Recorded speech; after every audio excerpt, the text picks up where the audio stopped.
अस्सलाम वालेकुम नाजरीन, फोकस के साथ उमर फ़ारूक आपकी खिदमत में हाजिर। नाजरीन, आज हमारे गेस्ट हैं, मेहमान हैं जावेद हाशमी साहब। मेरा ख़्याल है किसी तारुफ़ कराने की तो ज़रूरत नहीं है, लेकिन इतना मैं ज़रूर कहूँगा कि जावेद हाशमी साहब एक तवील अरसे से डेमोक्रेसी, पार्लियामेंट्री सुप्रीमेसी को एडवोकेट कर रहे हैं और बहुत ज़ोरदार तरीके से, बहुत भरपूर तरीके से एडवोकेट कर रहे हैं। आज हम बात करेंगे, इसी तनाज़ुर में उनसे बात करेंगे, लेकिन कुछ माजी के बारे में, कुछ हाल के बारे में और कुछ मुस्तकबिल के बारे में। अस्सलाम वालेकुम जावेद हाशमी साहब। वालेकुम अस्सलाम। जावेद हाशमी साहब, ये फरमाइएगा कि सुनने को ये आ रहा है, ये बातें सुनने को मिल रही हैं कि आप मुस्लिम लीग नून दोबारा से ज्वाइन करने वाले हैं। ये बातें सुनने की हद तक तो ठीक है, अभी मैंने फैसला किया भी नहीं है, जहन भी मैंने नहीं बनाया। ये हकीकत है कि मुस्लिम लीग मेरे करीब तरीन पार्टियों में से एक है और मैंने ज़िंदगी का बेशतर वक्त जो है मुस्लिम लीग में ही गुजारा है। मुझे चंद बातों पे उनसे जो इख्तलाफ था वो शायद अब तक भी है, तो लेकिन हमारे मुल्क के अंदर अगर आपने पॉलिटिक्स करनी है, या तो आप नई पार्टी बनाएं, या ये मरहला मेरे सामने पहले आया था 88 में, एक तरफ मुस्लिम लीग थी और एक तरफ पीपल्स पार्टी, तो मेरा चॉइस जो था वो मुस्लिम लीग थी। आज फिर मैं तहरीक इंसाफ में भी गया ताकि मामलात को आगे चलाया जाए, लेकिन वो पार्लिमानी जमहूरियत की सियासत कहते तो हैं कि नहीं उन्होंने, बल्कि पार्लिमानी सियासत को ख़त्म करने की जब कोशिश की गई, मैं उनसे अलग निकल आया। अब फिर रास्ता तो यही है, दोनों पार्टियों ने मुझे अपना सदर बनाया। ये भी अजीब इत्तेफाक है कि मैं मुल्क का वो आदमी हूँ जिसको चारों चीफ्स फ़ौज के उन्होंने उठ के सल्यूट किया, जिसको दो चीफ जस्टिस ने हाथ पकड़ के चूमे आँखों को लगाए। मुझ में खामियाँ होंगी, मैं कह रहा हूँ कि वो तो बड़े लोग थे ना, चीफ जस्टिस बड़े थे, पार्टियाँ बड़ी थी, और मैं 11 दफ़ा मुझे पाकिस्तान के लोगों ने असम्बली तक पहुँचाया, जो शायद कोई और न पहुँचा है न पहुँच सकेगा आगे भी। तो इसलिए मेरे सामने तो अब भी एक रास्ता हो है कि मैं पार्टी बनाऊं, लेकिन ना वो मेरे वसाइल हैं, ना ताकत है, ना मैं सारी उम्र इस तरीके से वन मैन पार्टी कभी मैंने बनाई है। बल्कि मुझे ये कहा गया कि मैं फॉरवर्ड ग्रुप बनाऊं असम्बली के अंदर, और उसकी बुनियाद पर तहरीक इंसाफ के 14 एमएलए मेरे साथ शामिल होने को तैयार थे, और मुझे कहा गया कि डिप्टी प्राइम मिनिस्टर बन जाए, इस्तीफ़ा ना दे। वो मुस्लिम लीग वालों ने भी कहा आपको, ये किसने आपको कहा कि आप डिप्टी प्राइम मिनिस्टर बन जाएं? जो मेरे अपने सर्कल से और जो दोस्त अहबाब थे जो उस वक्त मशवरा दे रहे थे, वो मुस्लिम लीग में भी थे, बाहर भी थे। लेकिन मैं अर्ज़ कर रहा हूँ कि मैंने कभी भी वन मैन पार्टी बनाने की ख्वाहिश नहीं की, बनाई भी नहीं है। मैं समझता हूँ कि इन्हीं पार्टियों को मुस्तहकम किया जाए, तहरीक इंसाफ को भी मुस्तहकम होना चाहिए, मुस्लिम लीग को होना चाहिए, पीपल्स पार्टी को होना चाहिए, तो बाकी भी जमातें हैं, जमात इस्लामी है, दूसरी जमातें हैं। तो मैं चूँकि बुनियादी तौर पर पार्लिमानी जमहूरियत का मैं वकील हूँ, उसकी जद्दोजहद कर रहा हूँ, उस वक्त मैंने सीट से इस्तीफ़ा देने को तरजीह दी, लेकिन मैंने फॉरवर्ड ब्लॉक जो सामने था, और ये हकीकत है कि मुस्लिम लीग मेरे सीट से इस्तीफ़ा देने के ख़िलाफ़ थी, लेकिन मैंने अपनी सीट से इस्तीफ़ा असूली तौर पर दिया, वरना मैं बैठा होता अब भी असम्बली में। इस बात के चांसेस हैं कि आप मुस्लिम लीग दोबारा ज्वाइन कर लें? बिल्कुल हैं। मैं कोई सिर्फ मुस्लिम लीग का नहीं के से मेरी कोई इतनी दूरी भी नहीं है एक लिहाज से। वो तो मेरी, जब मैं तहरीके इंसाफ में आया था तो उस वक्त मैंने इमरान खान के सामने प्रेस कॉन्फ्रेंस में कहा था कि मैंने अपने बच्चों को कहा है कि मैं हूँ मुस्लिम लीगी, मुझे मुस्लिम लीग के परचम में दफन करना। तो ये बात मैं ये कोई नई बात नहीं कर रहा, ये बातें मैं ठीक करता रहता ठीक, हूँ। बिल्कुल ठीक। अच्छा जावेद हाशमी साहब, जब 24 दिसंबर 2011 को आपने पीटीआई ज्वाइन की, तो उससे पहले आप हमेशा से डेमोक्रेसी की, पार्लियामेंट्री डेमोक्रेसी की बात करते रहे हैं, सिविलियन सुप्रीमेसी की बात करते रहे हैं, लेकिन 2011 में पीटीआई ज्वाइन करने से पहले भी ये खबरें आ रही थी, अखबारों में छप रही थी, मीडिया में ये बात आ रही थी कि इमरान खान साहब के फौजी जर्नैलों के साथ राब्ते हैं, उनसे मुलाकातें हो रही हैं।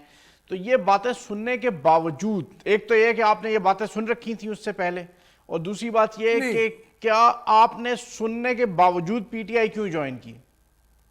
मैंने कतन ये बातें जो हैं कभी सुनी भी नहीं थी, या उनको अफवाह समझ के मैंने उनको अहमियत भी नहीं दी थी। जिस दिन मैं शामिल हुआ वो एक दिलचस्प वाक़या है। वो मुझ पे आप इल्ज़ाम लगाएं कि जो मैं कराची एयरपोर्ट पे उतरा तो वहाँ पे इमरान साहब खड़े थे, उन्होंने मेरी गाड़ी का चलानी शुरू की, मैं उनके साथ बैठ गया, और वो जब उन्होंने अपने दोस्तों को, मैं तो अभी नया आया था, ये कहना शुरू किया कि जनरल पाशा से ये बात हो गई है और जनरल कियानी से वो बात कर लें, आप बात कर लें, तो मैं वाक़ईतन मैं हैरान था। मैंने कहा मैं कहाँ आके फंस गया हूँ, और इस बात को मैंने कोई 1000 मरतबा तहरीक इंसाफ की पार्टी की मीटिंगों के अंदर, कोर कमेटी की मीटिंगों के अंदर बारहा मैंने कहा कि मैं तो आप लोगों के साथ आके फंस गया था। अब मेरे पास उस वक्त रास्ता नहीं था कि मैं तो आ गया हूँ, अब मैं तहरीक इंसाफ को छोड़ के कहाँ जाऊँ। बेहतर है कि इन्हीं को मैं इनसे इख्तलाफ करूँगा, समझाऊँगा कि हमें जर्नैलों के ज़रिए इक़्तिदार न लेना चाहिए, ना उन्हें हमें देना चाहिए, ना वो दे सकते हैं। वो उसी लाइन पे मैं चलता रहा, 2 साल मैं रहा हूँ पार्टी में, लेकिन मैं हमेशा इसी बात पे चलता रहा। उसी का ये नतीजा निकला कि धरनों के अंदर भी मैंने कहा कि वो काम ना करें, किसी के कहने पे ना करें, जो आपके अंदर अपनी ताकत नहीं है। तो इस तरीके से ये पार्लियामेंट ख़त्म होगी और 20 साल तक फिर इसका कभी दूर तक नामो निशान भी नज़र नहीं आएगा, 20-30 साल तक। तो उससे मुल्क के टुकड़े टुकड़े हो जाएंगे। मत करें। ये मेरी जंग जारी थी पार्टी के अंदर जाते ही, और वो जारी रही, आखिरकार मैं वहाँ से आ गया। आप पार्लियामेंट्री डेमोक्रेसी की बहुत बात करते हैं, आप मतलब आप मेरा ख्याल है उन वाहिद पॉलिटिशियंस में से हैं जो बहुत स्ट्रांगली एडवोकेट करते हैं पार्लियामेंट्री डेमोक्रेसी को, और हम चाहेंगे कि आपसे इस बात पे बात कर सकें कि पार्लियामेंट्री डेमोक्रेसी ने मुल्क को, आवाम को, आम लोगों को दिया क्या है, और वो क्या चीज़ है जो अट्रैक्ट करेगी आम लोगों को पार्लियामेंट्री डेमोक्रेसी की तरफ। लेकिन एक छोटे से ब्रेक के बाद इस पर हम बात करेंगे आपसे।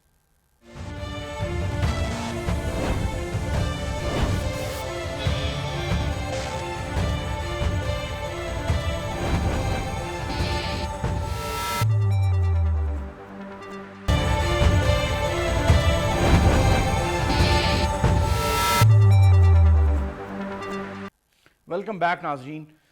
जी जावेद हाशमी साहब, आप कुछ फरमा रहे थे पार्लियामेंट्री डेमोक्रेसी के हवाले से। जी, आपके ख्याल से अर्ज क्या करूँ। क्या क्या दिया है पार्लियामेंट्री डेमोक्रेसी ने आम लोगों को? उनके इसी तरह के मैं मसाइल समझता अब भी हूँ, चल रहे हैं, जो फौजी हुकूमत में थे वही मसाइल अब भी चल रहे हैं। पहली बात तो ये है कि ये पार्लिमानी जमहूरियत की वजह से जो पाकिस्तान बचा हुआ है, ये उसकी बेस है, जिसमें तमाम सूबों को आकर बैठकर अपनी बात करने का हक मिल जाता है बराबरी की सतह पर। सेनेट है, असम्बली है, तो एक एक इकट्ठ पूरी कौम का इज्तिमा जो है वो पार्लिमानी निज़ाम में ही होता है। जहाँ हमारे यहाँ चूँकि एक ऑप्शन और रही है कि अगर ये ठीक नहीं कहोगे तो कोई अच्छा जर्नैल आ जाएगा, वो मुल्क को ठीक करेगा। और वो जर्नैल साहबान आए भी हैं, अयूब ख़ान थे, याहिया ख़ान थे, जनाब ज़िया-उल-हक साहब थे, जनाब परवेज़ मुशर्रफ थे। उन्होंने 10-10 साल लगाए जो पार्लिमानी जमहूरियत का लोग आते हैं, अभी 2-2.5 साल बैठे होते हैं, उन्हें निकाल दिया जाता है। हमेशा पार्लिमानी जमहूरियत को चलने ही नहीं दिया गया। अब आके आहिस्ता आहिस्ता वो ताकत बढ़ती जा रही है कि वो अपने 5 साल भी पूरे करने की पोजीशन में आ गए हैं, लेकिन इससे सारी खामियां उनकी सही साबित नहीं हुई। वो अच्छे किरदार का मुजाहरा अभी तक नहीं कर सके। पार्लिमानी निज़ाम जो है वो लोगों को उससे मायूसी हुई है लीडरशिप की वजह से, जबकि पार्लिमानी जमहूरियत जो है वो उनके जब बार बार चलती है, जहाँ दुनिया में चली है, बरतानिया दूसरे मुल्कों में, वहाँ पे एक तो आपकी जो फौजें हैं जो आपके जर्नैल हैं, वो आके उस तसलसल को तोड़ नहीं सकते, तोड़ने का उनका, हालांकि वहाँ भी पहले जर्नैल होते थे। तो ये इससे जो हक अवाम का है वो अवाम के पास रहता है। जब उन्हें यकीन आ जाता है कि हमारे मसाइल का हल यही पार्लियामेंट करेगी, तो वो मुस्तहकम निज़ाम जो है फिर वो अपने लोगों के मसाइल का हल करता है। लेकिन जहाँ तो अभी तक चलने भी नहीं दिया गया, और जो पार्लियामेंट्री जमहूरियत में हमारे अवाम वो समझते हैं कि ये हमारे में से MNA जो गए हैं या जो वज़ीर आज़म बने बैठे हैं, उन्होंने गलतियाँ की हैं, उन्होंने लूटा है, उन्होंने पाकिस्तान के एक्सचेकर को, पाकिस्तान के ख़जाने को चौकीदार बन के और नहीं चलाया, बल्कि एक गैर मुनासिब तरीके से चलाया है। उनके पैसे से उन्होंने नाइंसाफ़ी की है, तो उनको उनसे दुख होता है, तो 4 साल के बाद या 5 साल के बाद वो उनको निकाल सकते हैं। जब उनको निकालने का यकीन भी होगा कि हम ही निकाल सकते हैं, फिर वो किसी जर्नैल की तरफ नहीं देखेंगे, वो ख़ुद उस निज़ाम को ठीक करेंगे, तो उससे मुल्क को बहुत कुछ मिलेगा। यकानत मिलेगी, इत्तेहाद मिलेगा, भाईचारा मिलेगा, एक दूसरे से इख्तलाफ कर रहे होंगे, बहुत सारे बंदे गलत आ जाएंगे, उनको निकालने का जब आवाम को यकीन आ जाएगा कि हम ही निकाल सकते हैं। जावेद हाशमी साहब, आम आदमी को क्या मिलेगा? आम आदमी को क्या मिलेगा? गरीब आदमी को क्या मिलेगा? ये तो बड़े बड़े हाई पॉलिटिक्स की आप बात कर रहे हैं, हाई पावर पॉलिटिक्स की आप बात कर रहे हैं। मैं आपसे ये जानना चाह रहा हूं कि जिन लोगों ने वोट डालना है, जिन लोगों ने इस पॉलिटिकल सिस्टम की बेस बनना है, उनको क्या मिलेगा? मैं आपकी बात को और तरीके से समझाऊं। आप फिर MNAs को या पार्लियामेंट को देख रहे हैं। मैं कहता हूं ये निज़ाम है ही गरीब का। पार्लिमानी निज़ाम में हर MNA जब वो मुंतखब होने के लिए जाता है, आप अंदाज़ा करें पूरी दुनिया के अंदर गलत MNAs भी होते हैं, MPs भी होते हैं। बरतानिया के अंदर 40% जो है निकम्मे बंदे भी आ जाते हैं, यहाँ पे शायद 60% निकम्मे लोग आ जाते हों।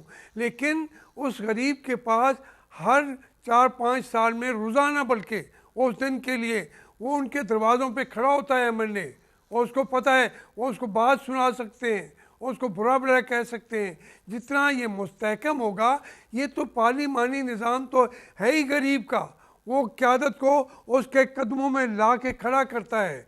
कोई कितना बड़ा नवाब हो, शहज़ादा हो, सरदार हो, मखदूम हो, वो उसकी कुटिया पे जाता है, सर को झुकाता है, वो उनसे वोट मांगता है, तो वो कहता है तुमने मेरे मुल्क के लिए क्या क्या था, मेरे लिए क्या क्या था। ये निज़ाम चलने तो दें, इसको चलने ही नहीं दिया जाता।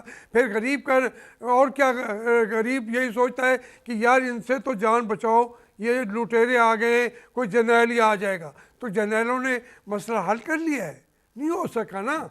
चाहिए आपको पार्लिमानी वो तो बात मैं सिर्फ ये जानना चाह रहा था कि डेमोक्रेसी जो है, जब तक एफ्लुएंस जो अपर क्लासेस की, जो रूलिंग क्लासेस की एफ्लुएंस है, वो जब तक आप आम आदमी तक नहीं पहुंचाएंगे, खुशहाली आम आदमी तक नहीं पहुंचाएंगे, ये डेमोक्रेसी कैसे चलेगी आगे?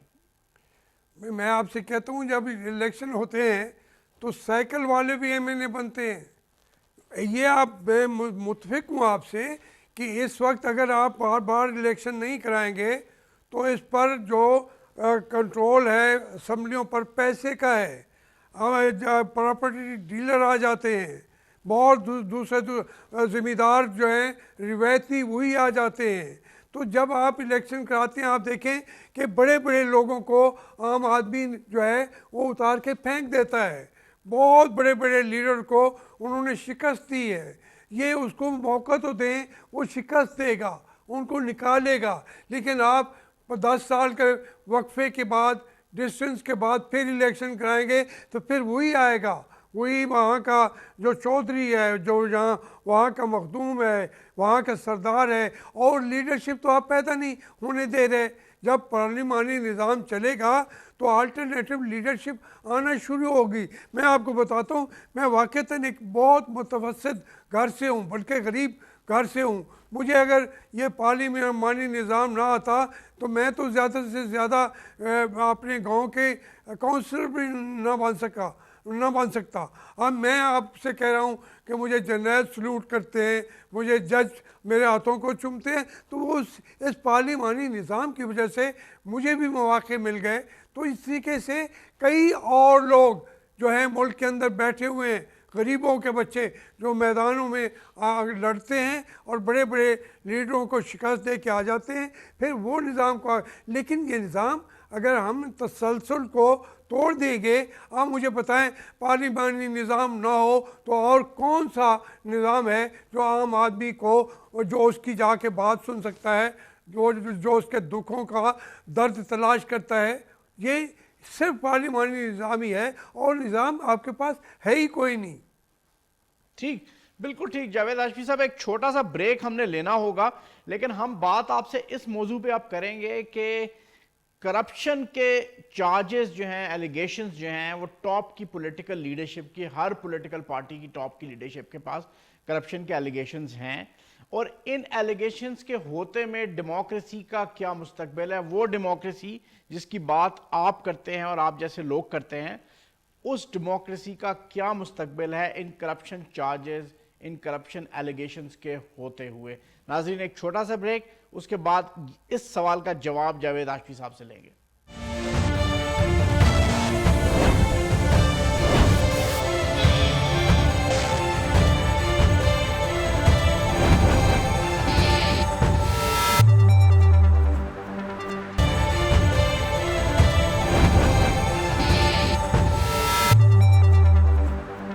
वेलकम बैक नाजरीन। जी जावेद हाशमी साहब, करप्शन चार्जेस, पीएमएलएन की लीडरशिप के ऊपर भी करप्शन चार्जेस, पीपल्स पार्टी की लीडरशिप पे भी करप्शन चार्जेस। अब इस करप्शन, ये और यही पॉलिटिकल लीडर्स दोबारा इलेक्शंस में इलेक्ट होके वापस पार्लियामेंट में आ जाते हैं, गवर्नमेंट बना लेते हैं, कोई प्रोविंस में बना लेता है, कोई सेंटर में बना लेता है, और आम आदमी की नज़र में ये सब करप्ट हैं। तो ये ऐसे में डेमोक्रेसी का मुस्तकबिल क्या है?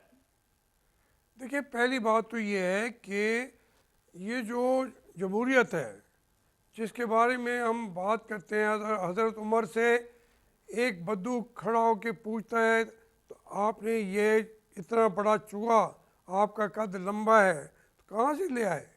तो ये बात आज अमेरिका के अंदर पूछी जा रही है। हज़रत अबू बकर को दुकान से उठा लेते हैं कि आप दुकान पे बैठेंगे तो और दुकानें कैसे चलेंगी, खलीफा की दुकान पे कपड़ा लेने के लिए ज़्यादा लोग आएंगे। ये सवाल आज बरतानिया में पूछा जाता है, डोनाल्ड ट्रंप से भी पूछा जाता है। हाँ, सूरत हाल ये है, यहाँ पे चूँकि हम वक्फा करके उनको मजलूम बनाते हैं, उनको हटा देते हैं मुद्दत पूरी करने से पहले, उनको हटाने के बाद या कुछ लोग शहीद हो जाते हैं, कत्ल हो जाते हैं, तो उसकी वजह से वो, ये तो उनके ऊपर चाहिए कि वो जहाँ इस मुल्क के लिए बेहतर सोच के आएँ।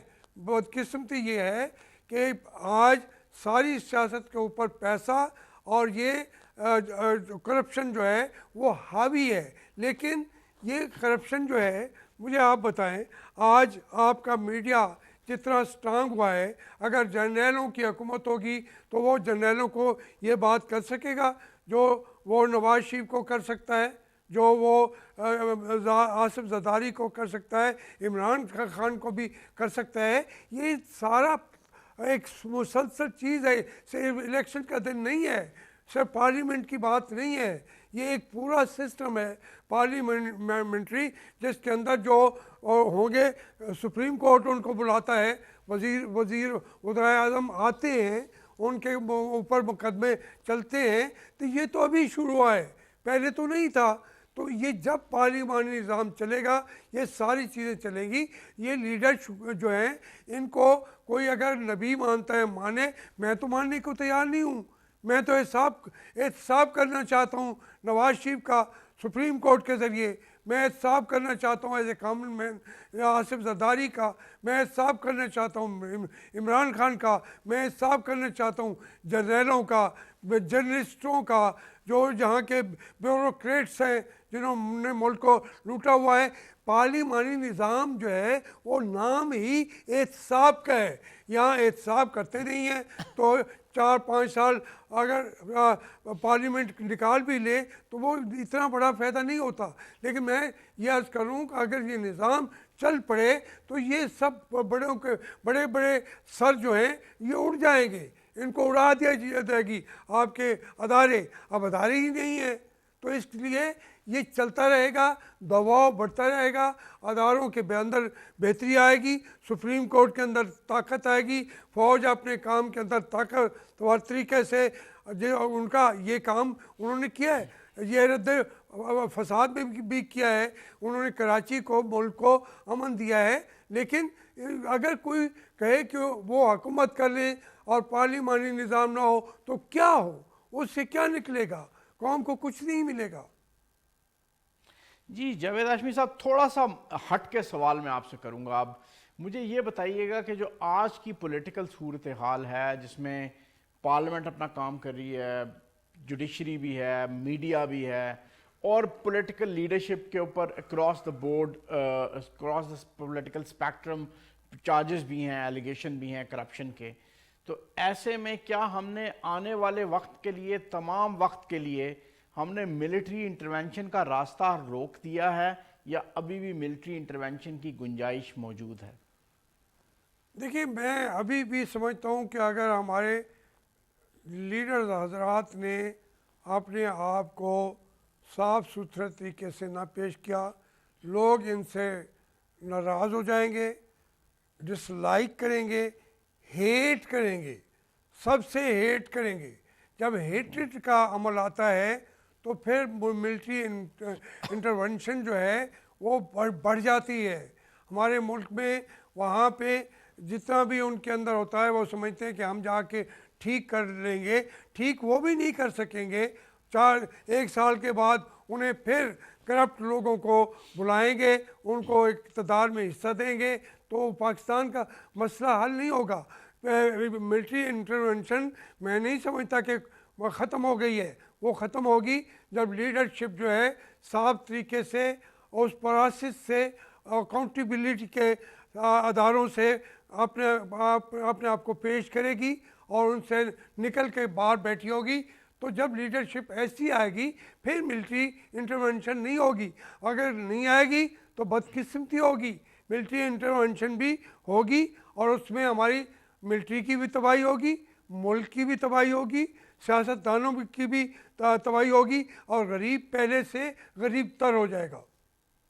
जी अच्छा, मैं अब आपको थोड़ा सा माजी की तरफ लेके जाना चाहता हूँ। मैं उस वक्त पे लेके जाना चाहता हूँ जब आप मुशर्रफ गवर्नमेंट के ख़िलाफ़ मुस्लिम लीग की एक बड़ी कमज़ोर सी तहरीक को लीड कर रहे थे। मैं सिर्फ आपसे यह पूछना चाहता हूँ कि मुस्लिम लीग की गवर्नमेंट के ख़िलाफ़ जो कू हुआ 1999 का, उसके बाद इतनी कमज़ोर तहरीक क्यों चली? अगर आप इसको कंपेयर करें, जो ज़िया के ख़िलाफ़ पीपल्स पार्टी ने तहरीक चलाई थी वो बड़ी स्ट्रॉन्ग तहरीक थी, बड़ी पोटेंट तहरीक थी। आपकी इतनी वीक तहरीक, मुस्लिम लीग की इतनी वीक तहरीक क्यों थी? देखिए, बात ये है, पीपल्स पार्टी की भी कोई तहरीक नहीं चली थी।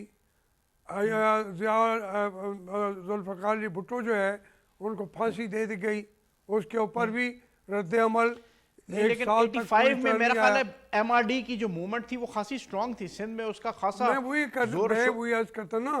फिर इसके लिए वक्त चाहिए होता है, इसके लिए वक्त चाहिए, क्योंकि हमारे मुल्क में मैं वही अर्ज कर रहा था कि लोग मिलिट्री के को समझते हैं कि इनसे वो बेहतर होंगे। तो मैं आपसे अर्ज़ करूँ, मैं ज़िया-उल हक साहब ने मुझे बुलाया वज़ीर बनाने के लिए कि हम इलेक्शन कराना चाहते हैं, और उसके अंदर एक आदमी बैठा था जो आज मैं आपको बता रहा हूँ 40 साल पहले, जो आज भी ज़िंदा है, जनरल अपना के.एम. आरिफ साहब, वो बैठे थे। उन्होंने कहा मैं इलेक्शन कराना चाहता हूँ, आप मेरे साथ ताउन करें। मैंने कहा जी मैं तो मशवरा करके नहीं आया, मैं तो नहीं बनना चाहता अभी वज़ीर। उन्होंने कहा कि नहीं, आप मेहरबानी करें, फिर हम पे इल्ज़ाम आएगा कि हम जर्नल आके चिपक गए हैं, तो आप मशवरा करें। ये मेरा टेलीफोन है, रात को 3 बजे तक मैं आपका इंतज़ार करूँगा, और मैं आप मेरे साथ इलेक्शन कराने के लिए ताउन करें। तो मैं रात को 2 बजे तक, मेरे भी उस वक्त के, मैं कहना तो नहीं चाहता लब तरबारी, यही शेख रशीद था मेरा, जो 4-5 आदमी थे, इनको बुलाया मैंने, ये मेरे पाँव के को पकड़ के शेख रशीद बैठ गया कि आप नहीं हजूर, आप वज़ीर बन जाए, मुल्क को ठीक चलाने में ताउन करें। तो ये आप सारी वज़ीर बन चीज़ें गए। मैं वही तो बता रहा हूँ। 3 बजे रात को मैंने उन्हें फ़ोन किया कि मैं इलेक्शन कराने के लिए आपसे ताउन करूँगा। जब उन्होंने इलेक्शन नहीं कराए तो मैं 9 महीने में इस्तीफ़ा दे के वापस आ गया। देखिए, ये मैं जो बात तारीख की कर रहा हूँ, उसका गवाह जनरल के.एम. आरिफ मौजूद है। वो आजकल, उन्होंने पहले इंटरव्यूज़ नहीं दिए थे, मैंने भी बात नहीं की थी उनकी, आज उन्होंने इंटरव्यूज़ देने शुरू किए। आप उनसे पूछें कि जावेद हाशमी कार करके किया था। तो बात यह है, और शेख रशीद मेरी मिन्नतें कर रहा था, बात यही है कि मुस्लिम लीग के अंदर भी हमारी कोई हम फ़ौज के ख़िलाफ़ हमारी पार्टी कभी नहीं है। बदकिस्मती ये है कि ये पूरी पार्टी ने एक बात कर सकती थी। मुस्लिम लीग की असम्बली मौजूद थी, परवेज़ मुशर्रफ ने कहा अगर आप नवाज शरीफ का साथ छोड़ दें, यही असम्बली हम तोड़ते नहीं हैं। 1 साल तक उसने असम्बली रखी कि यही बहाल कर देंगे, लोगों ने इनकार कर दिया, कोई शामिल नहीं हुआ। तो इसलिए अच्छा जावेद हाशमी साहब, एक छोटा सा ब्रेक, जावेद हाशमी साहब एक छोटा सा ब्रेक हमें लेना पड़ेगा, लेकिन उसके बाद हम आपसे जिस मौजू पे बात करेंगे, एक तो पॉलिटिकल पार्टी के इंस्टीट्यूशन पे बात करेंगे कि उसको स्ट्रेंथन करने के लिए क्या किया जाना चाहिए, और दूसरा बात करेंगे हम इंडिया पाकिस्तान रिलेशंस की और इसका जो इम्पैक्ट होता है पाकिस्तान में डेमोक्रेटिक स्टेबिलिटी पर, इस पे हम बात करेंगे। लेकिन एक छोटे से वक्फे के बाद, नाज़रीन एक छोटा सा वक्फा, उसके बाद ये 2 सवाल उठाएंगे हम जावेद हाशमी साहब के साथ।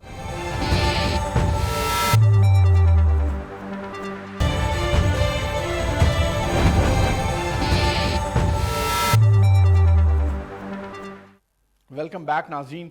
जी जावेद हाशमी साहब, मेरा ख्याल है हमारे पास वक्त कम है, लेकिन मैं चाह रहा था कि बहुत तफसील से आपसे बात हो सके, लेकिन वक्त कम है। मैं 2 सवाल आपसे करना चाहूँगा, 1 बाय 1 करूँगा सवाल।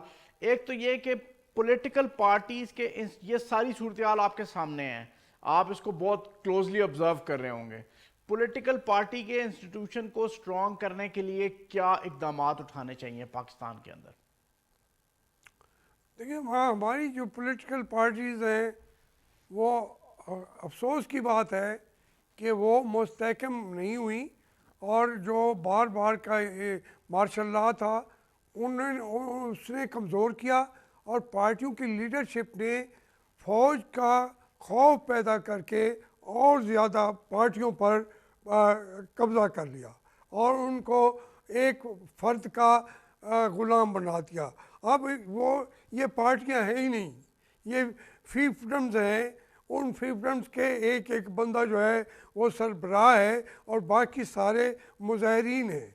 उनके कहने पे, उनके इशारों पे चलते हैं। मुल्क तो इस तरीके से नहीं चला करता। उसके लिए पार्टियों के अंदर इंतखाबात का सिलसिला चलाना चाहिए। पार्टियों को इलेक्शन कमीशन के पास अख्तियारात बढ़ाने चाहिए कि वो उनके इलेक्शन की निगरानी करे।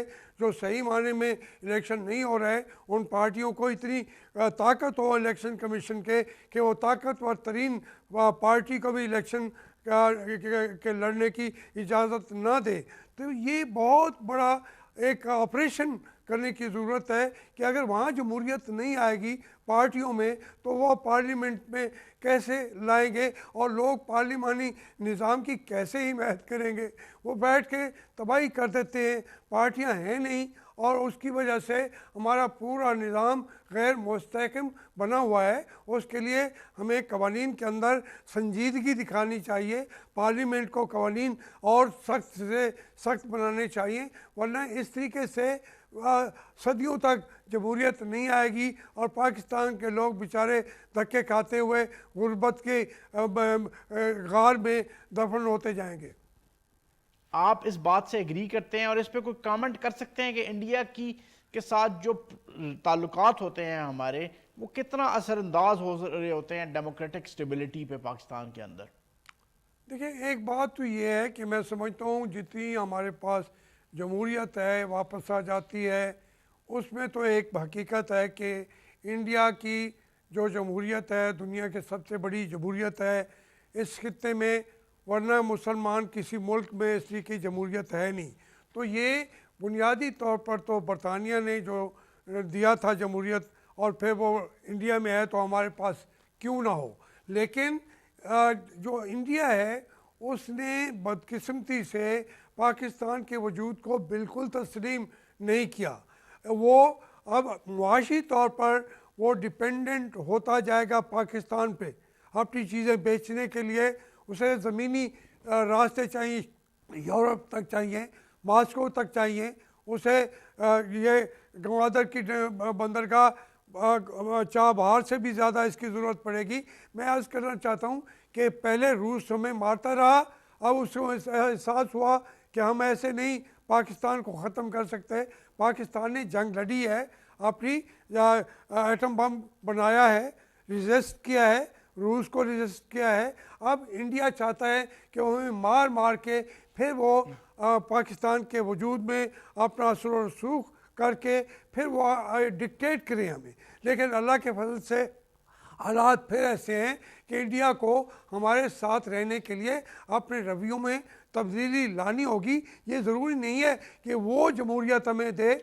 मैं समझता हूँ कि जमहूरियत इस खित्ते में जो है वो इंडिया की वजह से नहीं है। इंडिया की जमहूरियत हमारे लिए वैसे तकवीत ज़रूर है, लेकिन हमारा इस्तेहकाम भी इंडिया के लिए वैसे तकवीत है। अगर हमारा इस्तेहकाम तोड़ने की कोशिश करेगा पाकिस्तान फिर एक होगा और ये जंग और आगे तक चलेगी। ना इंडिया के लोग गुर्बत से जान छुड़ा सकेंगे, ना पाकिस्तान के लोग। अगर वो कश्मीर साहब, आपकी जो पोजीशन है ना टुवर्ड्स इंडिया, वो ऐसे महसूस होता है कि जिससे नॉन रिप्रेजेंटेटिव इंस्टीट्यूशंस पाकिस्तान में स्ट्रांग होंगे इस पोजीशन से।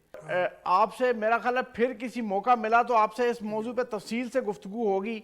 अभी तो हमारे प्रोग्राम का वक्त ख़त्म हो गया। नाज़रीन, इन फोकस में जावेद हाशमी साहब के ख्यालात आपने सुने, तकरीबन तमाम स्पेक्ट्रम पे आपसे उनसे बात हुई, आपने गौर से देखा होगा।